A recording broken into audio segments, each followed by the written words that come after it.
গান নিয়ে আসছে অনিকা।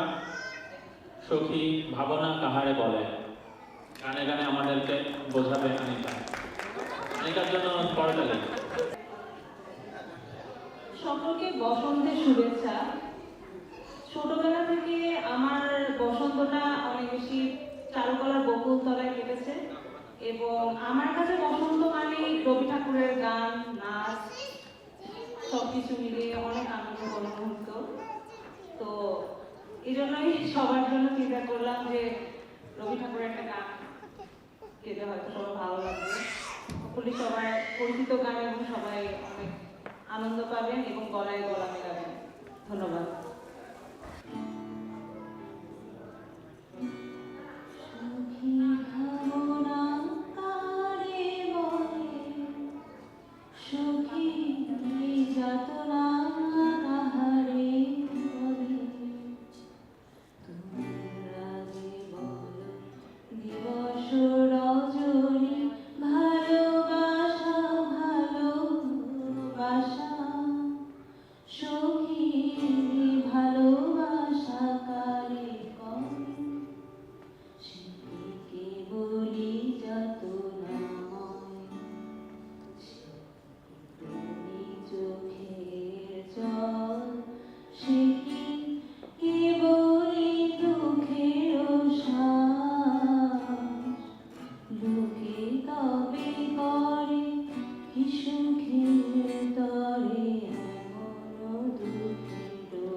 সুখী